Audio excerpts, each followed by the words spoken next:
여기 이제 귀신론을 쓰게 된 이유 보면 여기서는 이제 8가지 이야기를 하는데, 네 번째는 착한 삶을 제대로 살아가지 못하는 중생들이 남을 행복하게 하는 삶이 바로 자신의 행복한 삶이라는 것을 믿는 마음을 닦아 익히게 하기 위해서이다. 그러니까 앞에는 이 대승의 삶을 살면서도 뒤로 물러서려고 하는 사람한테는 못 물러서게 하고, 이런 마음을 못 일으킨 사람한테는 새롭게 이런 마음을 일으키도록 하고, 이런 목적을 가지고 썼다는 거예요. 다섯 번째는 좋은 수행 방법을 보여주어 고뇌를 가져오는 업장을 없애고 그 마음을 잘 지키고 어리석은 아만을 멀리 여의고 사견의 그물에서 벗어나게 하기 위해서이다.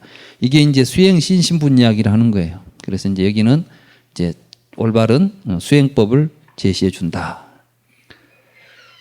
여섯 번째는 지관을 닦는 방법을 보여주어 범부와 이승의 마음의 허물을 치유하기 위해서다. 이 지관이라는 게 이제 불교 수행은 육바라밀 수행이죠. 보시, 지계, 인욕, 정진, 선정. 그 중에서 이제 선정 수행을, 이게 일행삼매 이야기를 하는 겁니다. 일행삼매. 초기 이제 부처님이 말씀하신 니까야나 아함경에 부처님이 말씀하신 선정의 내용은 뭐가 신비한 것이 보이는 이러한 내용들이 아닙니다. 예를 들면 부처님께서는 구차재정을 쭉 말씀하실 때 초선정을 어떻게 말씀하시느냐, 초선정은 깊은 산매에 들어가면 뭐가 보이는 게 아니다 이렇게 말하는 게 아니라 이요각 불선법 하면 이생희락이다. 그러니까 우리가 이제 탐내고 썩내고 막 이런 마음을 쉬고, 그래서 탐욕으로부터 벗어나게 되면 그럼 마음이 이제 고요해지겠죠. 차분해지고, 이때 생기는 것을 보고 이생희락이라고 그럽니다. 이 이생희락은 주로 이제 무엇을 의미하냐면 계율의 수행하고 연결돼 있어요. 계율을 잘 지키면, 그러니까 불교의 선정을 들어가는 예비수단으로서는 계가 선행됩니다.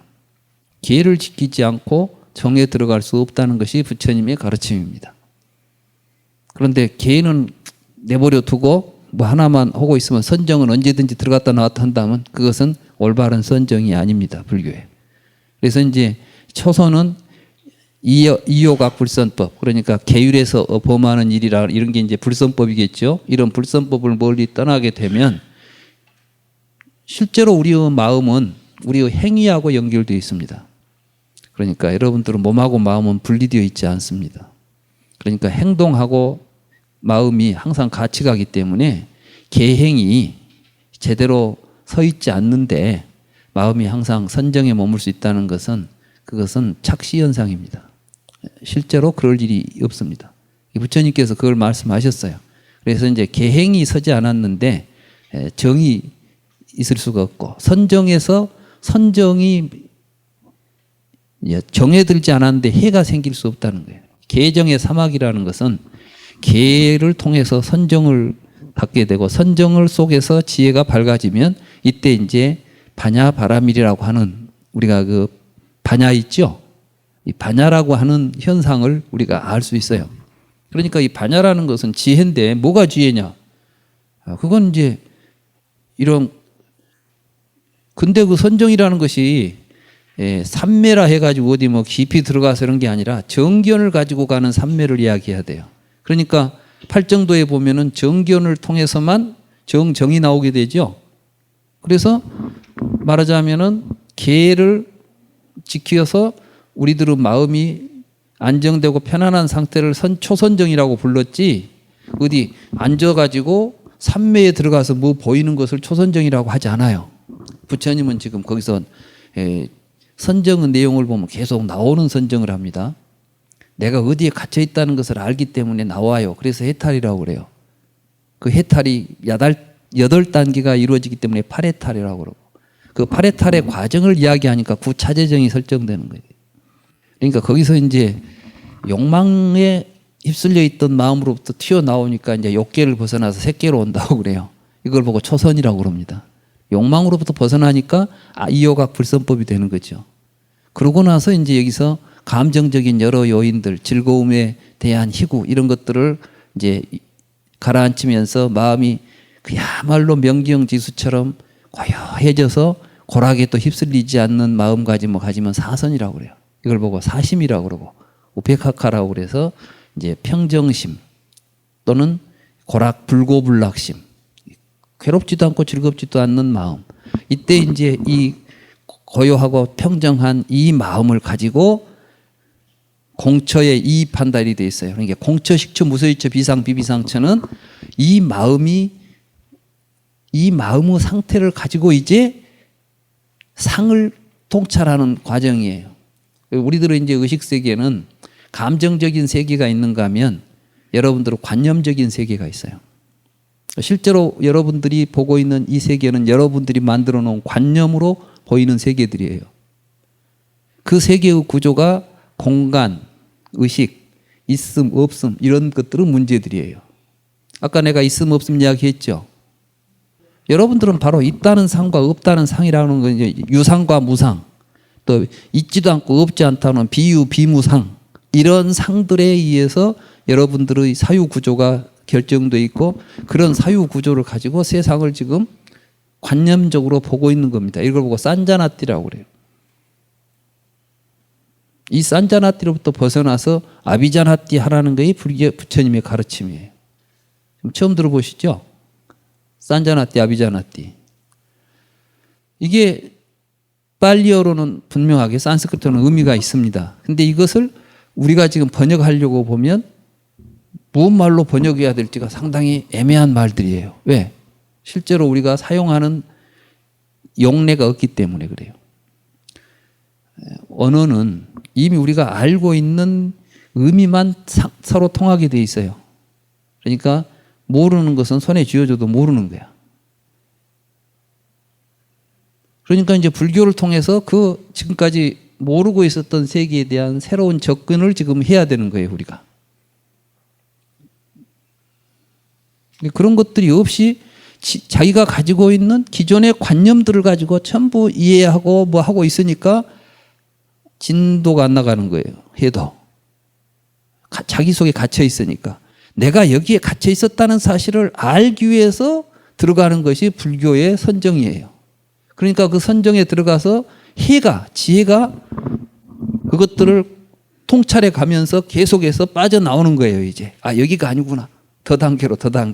그래서 거기서 보면은 공처 상이 멸하면은 공처를 떠나서 다시 식처로 가게 되고 식처 상이 멸하고는 무소유처로 가고 무소유처에서 비상 비비성처로 가고 거기서 뭘 깨닫게 되냐면 이게 유의다. 이게 전부 우리가 조작하고 있는 우리들이 내가 조작해낸 허위들이다라는 사실을 깨달아서 상수가 정멸하면 상수 멸정이다. 이걸 멸진정이다. 이렇게 이제 규정하고 있어요. 경전의 내용들은. 그러면 왜 여기서 경전들이 이런 이야기들 하고 있을까? 불교의 선정은 우리들의 자신의 마음 속에서 자기의 마음의 구조 속에 뭔가 지금 우리를 가두고 있고 누르고 있고 감추고 우리를 억누르고 있는 것들을 제거해 가는 작업들이에요. 그래서 이제 해탈이라는 말을 쓰죠. 욕계에서 벗어나서 색계로 이게 초해탈이에요. 초선에서 이선으로 제2해탈, 3, 4, 5 이렇게 쭉 가서 마지막 9해탈, 이제 제8해탈이 9해탈, 이제 모든 해탈을 구족하는 마지막 해탈. 이렇게 해서 이제 최후의 해탈. 뭐 이런 개념들이 설정이 됩니다. 결국은 마음의 허물을 치유하는 것이 지관이에요. 여기서 이제 그러니까 이 지관을 닦는 법을 보여줘 가지고 범부와 이승의 마음의 허물을 치유하는 거예요. 그러니까 불교 수행이라는 것은 우리들의 마음을 치유하는 하나의 수행법이다. 이렇게 말할 수도 있겠습니다. 7번째는 방편에 전념하는 방법을 보여주어 부처님 앞에 태어나 반드시 불태전의 신심을 얻게 하기 위해서이다. 이게 좋은 이제 우리는 어떻게 하면은 이렇게 수행을 전념할 수 있는가? 이런 수행에 전념하는 방법도 알려주겠고 이익을 보여주어 수행을 권하기 위해서다. 이제 마지막에 가면 권수 이익분 있죠. 그래서 이제 이런 수행을 하면 이렇게 좋으니까 모두 다 수행하자 이런 이제 내용을 쓰겠다는 겁니다. 그래서 이것은 기신론을 쓰게 된 이유 속에는 사실은 기신론에서 앞으로 이야기할 내용들도 순서대로 쭉 잘 이야기를 하고 있다 이렇게 볼 수 있습니다. 이상이 기신론을 쓴 까닭이다 이렇게 되어 있습니다. 19쪽입니다. 그러니 이제 묻습니다. 수다라 가운데, 수다라라는 건 이제 수트라를 한자로 쓰면 수다라가 되고, 이건 경이라고 우리가 한자로 번역할 때는 경이라고 번역하죠. 경율론 할 때 이제 경은 수트라, 율은 위나야, 론은 아비달마, 이렇게 이제 경율론 이렇게 이야기하죠. 근데 아무튼 경 가운데 이 법이 갖추어져 있는데 왜 다시 이야기하는가? 그러니까 부처님이 이미 다 이런 이야기 해놨는데 왜 또 이런 논을 또 지을 필요가 있겠는가? 이런 이야기를 지금 이제 묻는 거죠. 이 답이 이제 그렇습니다. 비록 경 가운데 이 법이 있지만 중생의 능력과 삶이 같지 않고 느끼고 이해하는 인연이 서로 다르기 때문이다. 말하자면 열애께서 세상에 계실 때의 중생은 이근이었고, 말하는 사람, 다시 말해서 부처님은 몸과 마음과 업이 빼어나서 원음으로 한 번만 연설하여도 다른 종류 중생들이 같이 이해했기 때문에 논이 필요하지 않았다. 열애께서 열반에 드신 후에는 자력으로 많이 들어서 약간의 이해를 취하는 중생도 있고, 자력으로 조금 듣고서도 많이 이해한 중생도 있고, 자신의 지혜가 없어서 자세한 논으로 인하여 이해를 하는 중생도 있고, 또 자세하고 많은 논문은 번잡하게 여기고 적은 문장으로 요약하여 많은 뜻을 담아 이해를 취하기 좋아하는 중생도 있기 때문이다. 이와 같이 이 논은 열애의 넓고 크고 깊은 법과 가없는 뜻을 모두 담고자 하여 설하게 된 것이다. 그러니까 사실은 이제 이 경을 쓰신 분, 이 논을 쓰신 분은 여기다가 정말 이 기신론은 누구나 읽어서 부처님의 본 뜻을 이해할 수 있는 내용으로 썼다는 거예요. 근데 여러분들이 읽어보시니까 쉽게 이해가 됩니까? 근데 이제 제가 좀 느낀 게 이제 불교를 그동안 공부하면서 느꼈던 게 뭐냐 하면 불교 공부는 첫째는 자기 문제의식이 있어야 됩니다. 그러니까 이제 기신론을 가지고도 이거 뭐 원효의 해석은 이렇고 또 화엄종의 뭐 아무개 해석은 이렇고 그런 그 해석들은 이런 해석 저런 해석 해가지고 하는데 제가 공부를 해보니까 그런 해석들이 내 문제 해결하고는 별로 도움이 안 되는 것 같아요. 그래서 이제 다른 해석보다도 이 글을 그 자체로서 어떤 의미가 있는지를 좀 더 정확하게 깊이 있게 이해를 해보자. 이렇게 이제 제가 그 경이나 논을 보는 제 이제 그 관점이 됐어요. 처음에는 이제 무슨 내용인지 전혀 모르겠으니까 이 사람 저 사람 이야기들을 많이 이제 들어보게 됐는데 결국은 불경 또는 부처님의 불교의 논서들의 이해는 자기 문제로부터 시작해가지고 그걸 이제 자기 성찰을 통해서 이 경을 읽어가야 되겠더라 이런 생각을 합니다. 부처님께서 굉장히 강조하신 말씀이 있습니다. 우리는 부처님께서 열반에 드실 때 하신 말씀이라고 알고 있죠.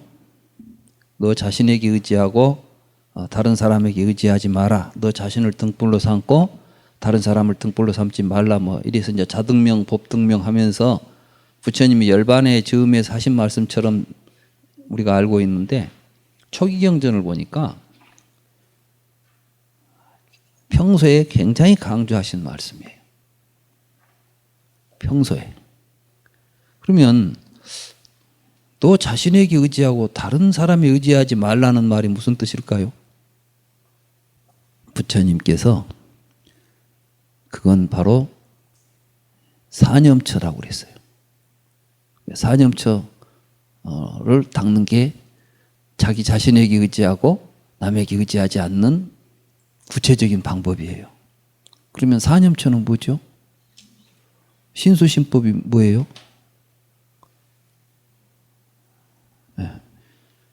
그 신이 누구 몸이에요?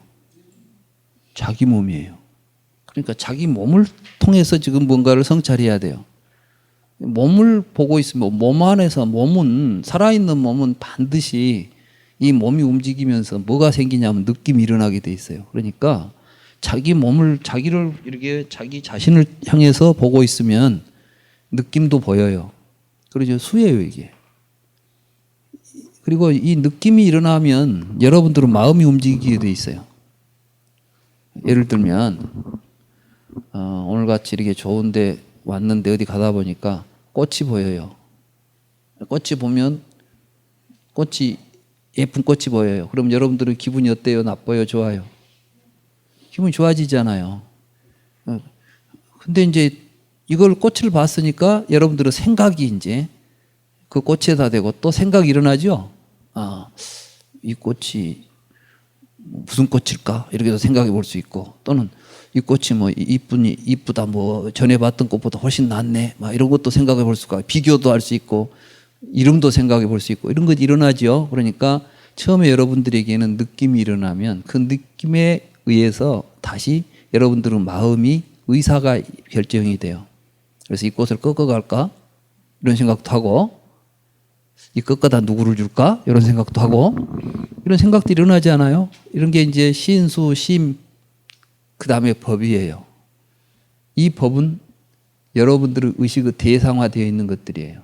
그래서 이제 이게 시인수, 심법을 관찰하면 자기 안에서 모든 것들이 어떻게 일어나서 대상이 나에게 어떤 의미를 가지게 되는가들이 이제 비춰지는 거예요. 그러니까 결국 불교 공부는 자기 자신에게 의지해서 하는 겁니다.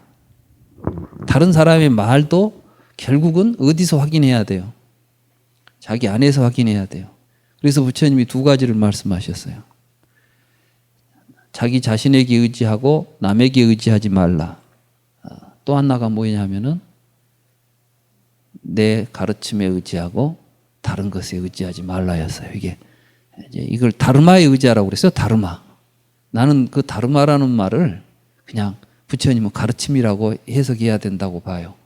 진리에 의지하라고 하는 게 아니라, 왜냐하면 부처님은 모든 가르침은 자기 자신에게 의지할 때 어떻게 할 것인가를 보여주고 있어요.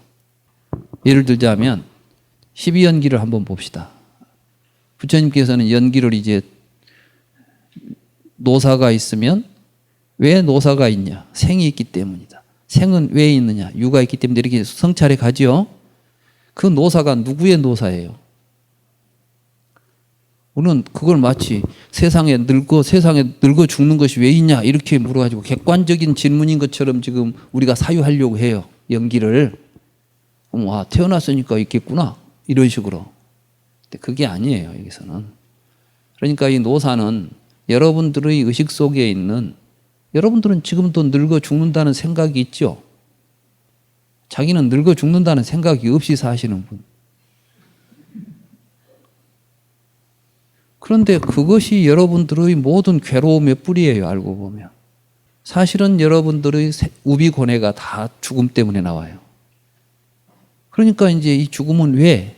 여러분들은 태어나서 죽는다는 생각을 하는 거야. 태어났으니까 죽는지. 여러분들의 생각이에요, 이게 전부.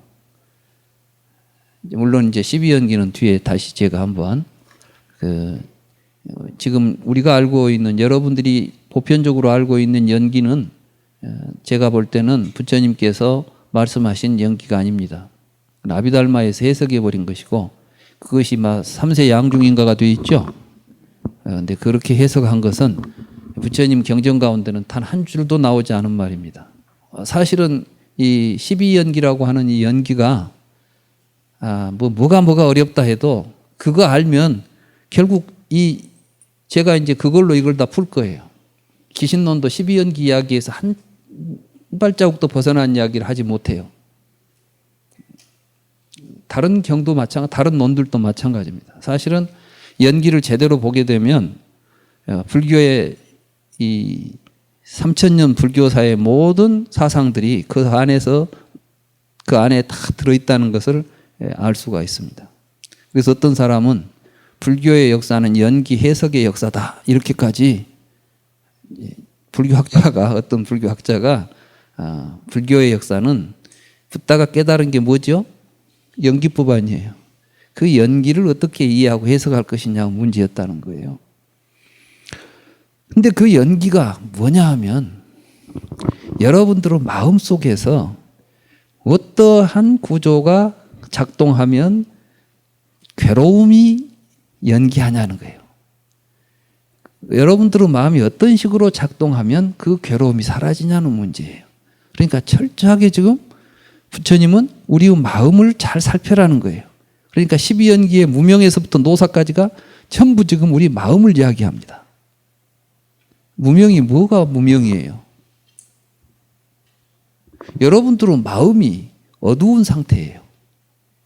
지금 현재 우리 상태를 살펴보면 내가 지금 뭔가를 모르는 상태에 있다는 사실을 이야기하는 거예요. 그러니까 있는 걸 지금 여기 이런 것이 있구나라고 관찰하는 거예요. 그래서 그러고 관이라 그래요.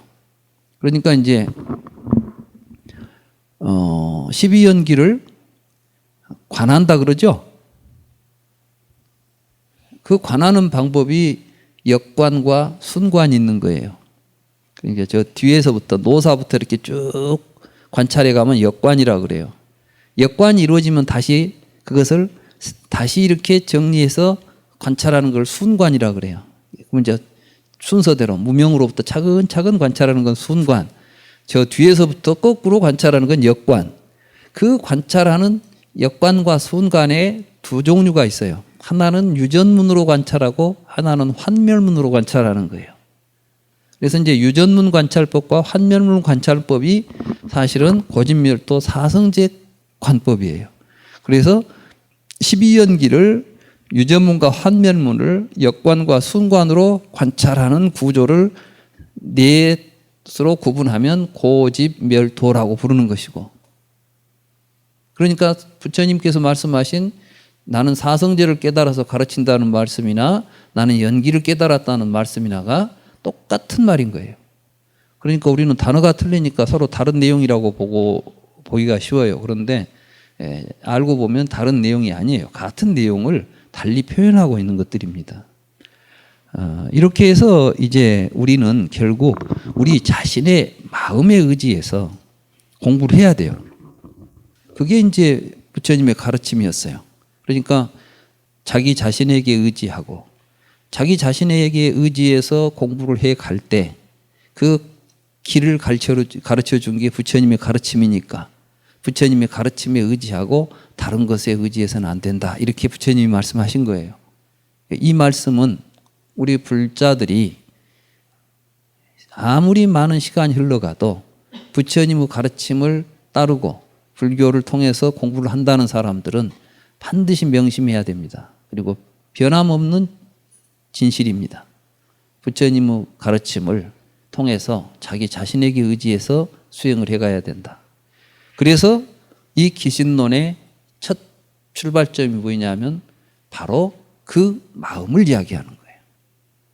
이걸 이제 어떻게 통찰해 갈 것인가, 이런 시각을 가지고 기신론을 읽어야 돼요. 그러면 기신론이 남에 의해서가 아니라 스스로 자기 자신의 내면에서 이해가 되고 확실해지리라고 봅니다. 시간이 다 된 것 같죠? 오늘 여기까지 하죠. 감사합니다.